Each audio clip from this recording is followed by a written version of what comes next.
여러분, 오늘 들려드릴 이야기는 우리 주변에서 흔히 볼 수 있는, 그래서 더욱 가슴 아픈 한 어머니의 이야기입니다. 김말순 여사. 올해 78. 남편을 45세 젊은 나이에 먼저 보냈습니다. 그때 큰아들이 고등학생, 둘째 딸이 중학생, 막내 아들이 초등학생이었지요. 갑작스러운 교통사고였습니다. 하늘이 무너지는 것 같았습니다. 하지만 말순 여사는 주저앉을 수 없었습니다. 새 아이가 있었으니까요.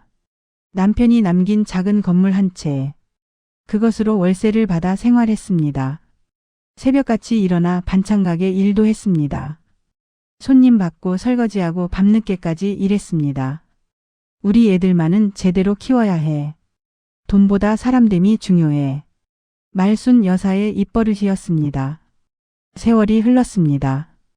아이들은 모두 성인이 되었고 각자의 삶을 살기 시작했습니다. 큰아들은 결혼해서 같은 동네에 살았습니다. 둘째 딸도 시집가서 차로 30분 거리에 살았고 막내 아들은 결혼 후 서울로 올라갔습니다.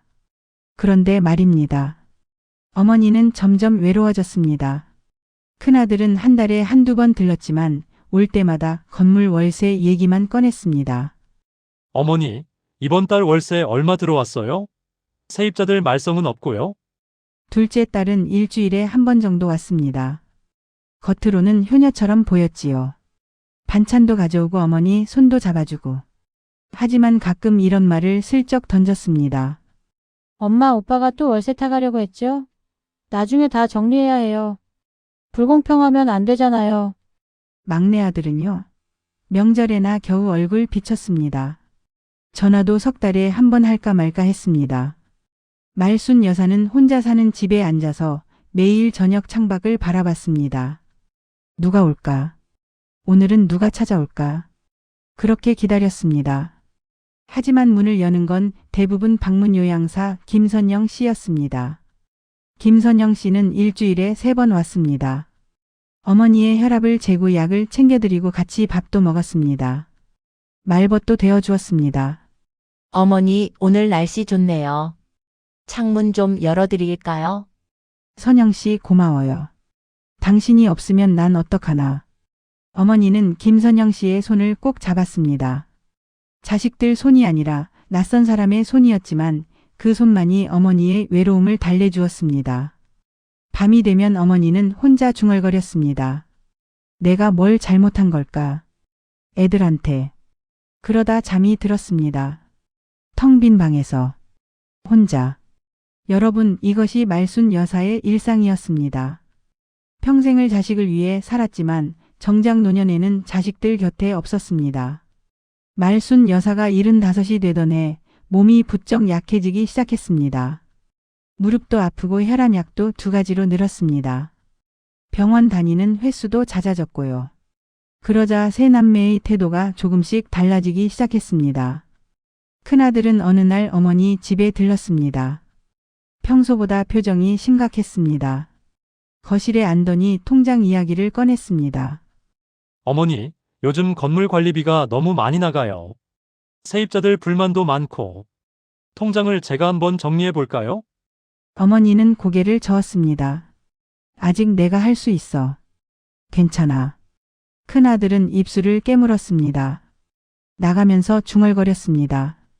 결국 내 것이 될 건데 왜 이렇게 고집을 부리시나. 둘째 딸은 더 교묘했습니다. 일주일에 한 번씩 와서는 어머니 손을 잡아주고 등도 쓸어주었습니다. 그러다 슬쩍 말을 던졌습니다. 엄마, 요양보호사 비용이 한 달에 100만 원이 넘는데요. 이거 형제들이 나눠서 내야 하는 거 아니에요? 아니야, 내가 낼 수 있어. 그래도 오빠는 월세 수입 챙기면서 요양비는 안 내잖아요. 이건 불공평해요. 나중에 정산해야 해요. 둘째 딸은 오빠한테 전화했습니다. 막내한테도 전화했습니다. 남매들 사이에 미묘한 긴장감이 흐르기 시작했습니다. 막내 아들은 서울에서 1년에 2~3번 내려왔습니다. 명절이나 어머니 생일 때였습니다. 올 때마다 비싼 선물을 들고 왔습니다. 고급 한우 백화점 과일 세트 건강식품. 엄마 건강하셔야 해요. 오래오래 사셔야 해요. 겉으로는 효자였습니다. 하지만 돌아가는 차 안에서는 아내와 이런 대화를 나눴습니다. 당신 형이랑 누나가 자꾸 재산 얘기 꺼낸대. 우리도 정신 차려야 해. 그러게. 멀리 있다고 무시당하면 안 되지. 어머니는 이 모든 것을 알지 못했습니다. 아니, 어쩌면 느끼고 있었는지도 모릅니다. 밤마다 혼자 앉아서 한숨을 쉬었으니까요. 어느 날 저녁 방문 요양사 김선영 씨가 왔습니다. 어머니는 창밖을 보며 조용히 말했습니다. 선영 씨, 나는 평생 애들만 보고 살았어. 근데 요즘 애들 얼굴 보면 뭔가 다른 것 같아. 예전 같지 않아. 김선영 씨는 어머니의 손을 잡았습니다. 어머니, 그런 생각 마세요. 자식들은 다 그래요. 바쁘니까 그런 거예요. 하지만 김선영 씨도 알고 있었습니다. 세 남매가 올 때마다 어머니 방에서 통장 찾는 소리, 서랍 뒤지는 소리가 들렸으니까요. 시간이 갈수록 세 남매의 방문은 늘어났습니다. 하지만 어머니와 눈을 맞추는 시간은 점점 줄어들었습니다. 대신 건물 열쇠, 통장, 도장, 부동산 서류 이야기만 늘어났습니다. 어머니는 밤마다 베개를 적셨습니다. 김선영 씨만이 그 눈물을 알았습니다. 어느 날 밤 어머니가 조용히 말했습니다. 선영 씨, 내가 죽으면 애들이 싸울 것 같아. 무서워. 김선영 씨는 아무 말도 하지 못했습니다. 그저 어머니의 손을 꼭 잡아줄 뿐이었습니다. 그렇게 겨울이 지나고 봄이 왔습니다. 어머니의 몸은 더 약해졌고 세 남매의 속마음은 더 깊어졌습니다. 건물 한 채, 은행 통장 몇 개. 그것이 평생을 함께한 가족을 갈라놓고 있었습니다. 아직 어머니는 살아계셨지만 세 남매는 이미 그 이유를 계산하고 있었습니다. 어머니만이 몰랐습니다. 아니, 알면서도 모른 척했습니다. 자식들을 믿고 싶었으니까요. 하지만 시간은 기다려주지 않습니다. 어머니의 마지막 날이 점점 다가오고 있었습니다. 그해 가을 말순 여사는 갑자기 쓰러졌습니다. 뇌졸 중이었습니다. 다행히 김선영 씨가 방문했을 때여서 빠르게 병원으로 옮겨졌습니다. 응급실에서 연락을 받은 세 남매가 달려왔습니다. 큰아들이 제일 먼저 도착했습니다. 의사를 붙잡고 물었습니다. 어머니 상태가 어떻습니까? 위험한 겁니까? 일단 고비는 넘겼습니다. 하지만 나이가 있으셔서 언제 어떻게 될지 모릅니다. 큰아들은 고개를 끄덕였습니다. 복도로 나와 전화를 걸었습니다. 부동산 중개업자였습니다. 지금은 아니고요. 조금 있다가 연락드릴게요. 둘째 딸도 도착했습니다. 어머니 병실로 들어가더니 눈물을 흘렸습니다. 하지만 복도에 나와서는 오빠를 불렀습니다. 오빠, 어머니 통장이랑 도장 어디 있는지 알아요? 나중에 병원비 내야 하잖아요. 그건 내가 알아서 할게. 오빠가 혼자 다 하면 안 되죠. 투명하게 해야죠. 남매는 병실 밖에서 속삭이듯 다투었습니다. 막내 아들은 다음날 서울에서 내려왔습니다. 어머니를 보더니 손을 잡았습니다. 엄마, 제가 왔어요. 괜찮으실 거예요. 하지만 병실을 나오자마자 형과 누나를 찾았습니다. 형, 누나, 우리 얘기 좀 해야 할 것 같은데요. 어머니 재산 정리 문제요. 지금 그런 얘기할 때야. 아니, 미리 정리해두는 게 나중에 안 싸우잖아요. 세 남매는 병원 카페테리아에 모였습니다. 어머니는 중환자실에 누워 계신데 자식들은 재산 분할 이야기를 나눴습니다. 건물은 누가 가질 것인가? 예금은 어떻게 나눌 것인가? 장례 비용은 누가 낼 것인가? 그 시간 중환자실에서 어머니는 희미한 의식 속에서 자식들을 기다렸습니다. 일주일 후 어머니는 일반 병실로 옮겨졌습니다. 의식도 돌아왔습니다. 하지만 말을 하기는 힘들었습니다. 오른쪽 팔다리도 잘 움직이지 않았습니다. 세 남매는 돌아가며 병문안을 왔습니다. 하루는 큰아들, 하루는 둘째 딸, 하루는 막내 아들. 하지만 세 명이 함께 오는 날은 없었습니다. 큰아들이 왔을 때 어머니 곁에 앉아 말했습니다. 어머니, 건물 관리 제가 해드릴게요. 통장도 제가 관리하면 편하실 거예요. 어머니는 고개를 저으려 했지만 힘이 없었습니다. 둘째 딸이 왔을 때는 이랬습니다. 엄마, 퇴원하시면 우리 집으로 오세요. 제가 모실게요. 오빠 집은 좁잖아요. 하지만 병실 밖에서는 남편과 통화했습니다. 어머니 모시면 나중에 우리가 더 받을 수 있어. 그렇게 알아. 막내 아들은 어머니 손을 잡고 말했습니다. 엄마, 제가 서울에 좋은 병원 알아봤어요. 거기로 모시고 갈게요. 하지만 실제로는 형과 누나를 견제하기 위한 말이었습니다. 어머니는 모든 것을 듣고 있었습니다. 말은 할 수 없었지만 눈에서는 눈물이 흘렀습니다. 김선영 씨만이 매일 병원에 왔습니다. 아침 일찍 출근 전에 들렀다가 퇴근 후에도 들렀습니다. 어머니의 손을 닦아주고 머리를 빗겨주고 말벗이 되어주었습니다. 어머니, 오늘 날씨가 정말 좋아요. 창문 좀 열어드릴게요. 어머니는 김선영 씨를 보며 희미하게 미소 지었습니다. 자식들에게는 보이지 않던 미소였습니다. 어느 날 밤 어머니의 상태가 급격히 나빠졌습니다. 병원에서 세 남매에게 연락했습니다. 빨리 오셔야 할 것 같습니다. 큰아들은 술자리에 있었습니다. 전화를 받고 한숨을 쉬었습니다. 지금요? 알겠습니다. 둘째 딸은 친구들과 저녁 식사 중이었습니다. 어머니가 위독하시대. 미안, 나 먼저 가볼게. 막내 아들은 서울에서 막차를 타고 내려왔습니다. 세 남매가 병원에 도착했을 때 어머니는 산소 마스크를 쓰고 계셨습니다. 숨소리가 가빠졌습니다. 큰아들이 손을 잡았습니다. 어머니, 괜찮으세요? 둘째 딸이 눈물을 흘렸습니다. 엄마, 안 돼요. 가시면 안 돼요. 막내 아들은 아무 말도 하지 못했습니다.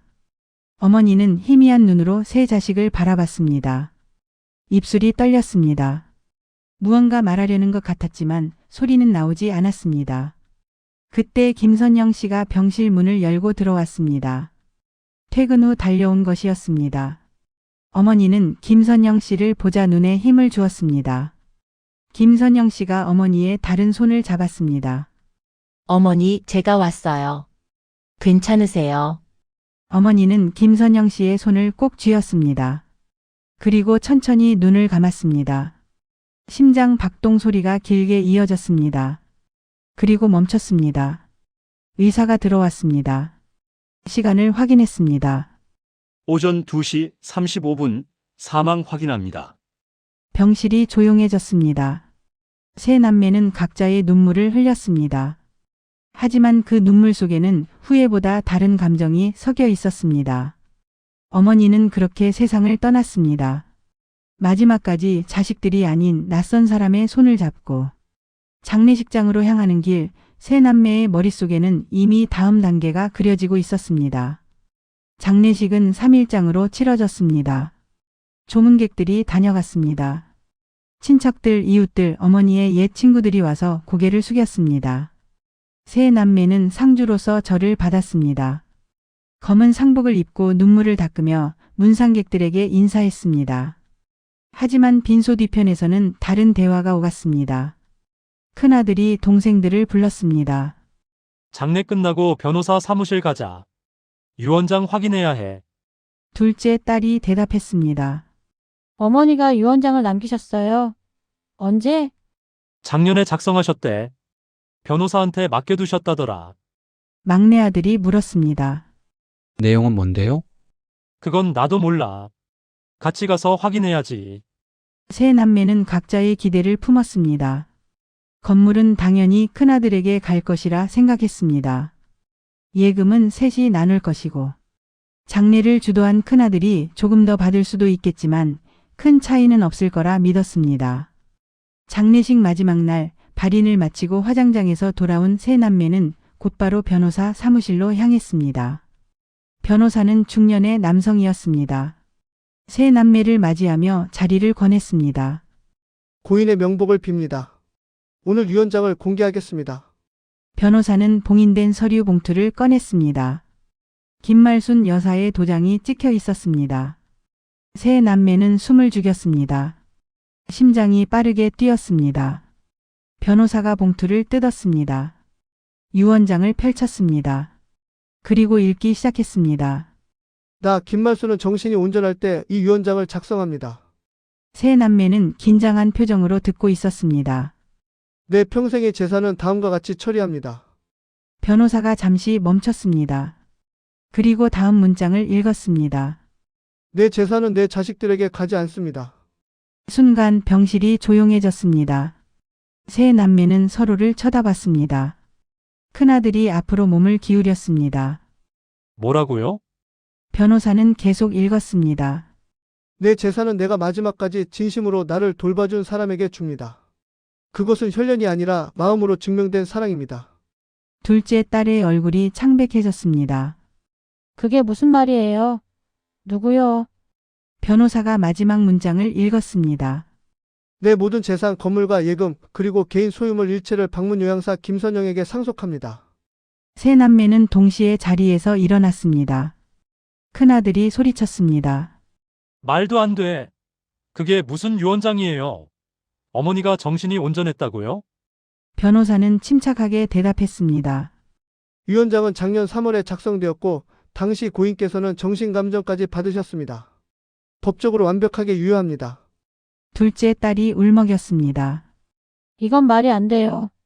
우리가 자식인데 평생을 키워주신 우리가 막내 아들도 떨리는 목소리로 말했습니다. 방문 요양사요? 1년도 안 된 사람한테 전 재산을요? 변호사는 서류를 하나 더 꺼냈습니다. 고인께서 남기신 편지도 있습니다. 읽어드릴까요? 큰아들이 손사래를 쳤습니다. 아니요, 됐어요. 하지만 변호사는 이미 봉투를 열었습니다. 고인께서 자녀분들에게 꼭 전해달라고 하셨습니다. 변호사가 읽기 시작했습니다. 사랑하는 내 자식들에게 너희를 미워해서가 아니야. 다만 깨닫기를 바라는 마음이야. 진짜 중요한 건 돈이 아니라 마음이라는 것을. 내가 외로울 때, 아플 때, 무서울 때 곁에 있어준 사람은 너희가 아니었어. 김선영 씨였어. 그 사람은 단 한 번도 내 재산을 물어본 적이 없어. 그저 내 손을 잡아주었을 뿐이야. 너희도 언젠가 늙으면 알게 될 거야. 자식이 곁에 없는 게 얼마나 외로운지. 부디 너희 자식들에게는 같은 외로움을 주지 말기를. 편지가 끝났습니다. 세 남매는 아무 말도 하지 못했습니다. 큰아들은 주먹을 쥐었다 폈습니다. 둘째 딸은 눈물을 흘렸습니다. 막내 아들은 그저 고개를 숙였습니다. 변호사가 말했습니다. 김선영 씨는 이미 통보받았습니다. 상속 절차는 이번 주 안에 완료될 예정입니다. 세 남매는 변호사 사무실을 나왔습니다. 주차장까지 아무도 말하지 않았습니다. 차에 타기 직전 큰아들이 중얼거렸습니다. 법적으로 다툴 수 있을까? 둘째 딸이 고개를 저었습니다. 소용없어요. 정신감정까지 받으셨다잖아요. 막내 아들은 차에 올라타며 창밖을 봤습니다. 먼 곳을 응시했습니다. 세 남매는 각자의 차를 타고 흩어졌습니다. 재산은 없었지만 더 큰 것을 잃었습니다. 어머니의 마지막 신뢰, 그리고 자식으로서의 자격. 그날 밤 3명 모두 잠을 이루지 못했습니다. 6개월이 흘렀습니다. 김선영 씨는 어머니의 유산으로 장학재단을 설립했습니다. 가난한 학생들을 돕는 재단이었습니다. 건물 월세 수입 전액이 장학금으로 쓰였습니다. 재단 이름은 김말순 장학재단이었습니다. 신문에도 실렸습니다. 방송에도 나왔습니다. 사람들은 김선영 씨의 선행을 칭찬했습니다. 세 남매는 그 기사를 봤습니다. 큰아들은 회사 휴게실에서 신문을 읽다가 어머니의 이름을 발견했습니다. 기사를 읽으며 손이 떨렸습니다. 어머니의 사랑이 이렇게 퍼져나가고 있었습니다. 자신이 아니라 남의 손을 통해서.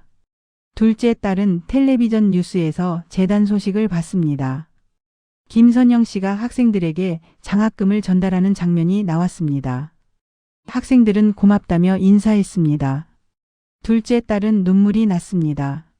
저것이 어머니가 원한 것이었구나. 막내 아들은 우연히 재단 사무실 앞을 지나다 현판을 봤습니다. 김말순 장학재단. 발걸음이 멈췄습니다. 한참을 서 있다가 고개를 숙이고 지나쳤습니다. 세 남매는 각자의 삶으로 돌아갔습니다. 하지만 예전 같지 않았습니다. 큰아들은 직장에서 후배에게 커피를 사주기 시작했습니다. 작은 관심이었지만 예전에는 하지 않던 일이었습니다. 둘째 딸은 시어머니를 더 자주 찾아뵀습니다. 손을 잡아드리고 말벗이 되어드렸습니다. 어머니께 하지 못한 것들을 하나씩 하고 있었습니다. 막내 아들은 서울에서 자주 고향에 내려왔습니다. 어머니 산소에 갔습니다. 묘비 앞에 앉아 한참을 있다가 돌아갔습니다. 어느 날 세 남매는 우연히 어머니 산소에서 마주쳤습니다. 서로 놀란 표정으로 쳐다봤습니다. 그리고 어색하게 인사를 나눴습니다. 큰아들이 먼저 입을 열었습니다. 요즘 어떻게 지내? 둘째 딸이 대답했습니다. 그냥 살아. 막내 아들은 묘비를 보며 말했습니다. 엄마, 미안해요. 세 남매는 함께 묘비 앞에 앉았습니다. 이제야 알았습니다. 재산보다 중요한 것이 있었습니다. 어머니 곁에 있어주는 것, 손을 잡아드리는 것, 외롭지 않게 해드리는 것. 하지만 돌이킬 수 없었습니다. 어머니는 이미 가셨습니다. 세 남매는 묘소를 떠나며 각자 다짐했습니다. 자신의 자식들에게는 같은 외로움을 주지 않겠다고. 돈이 아니라 마음을 나누겠다고. 김말순 여사는 떠났지만 그 가르침은 남았습니다. 세 남매의 가슴 속에 그리고 장학재단을 통해 세상 속에 진정한 사랑은 재산이 아니라 함께하는 시간이라는 것.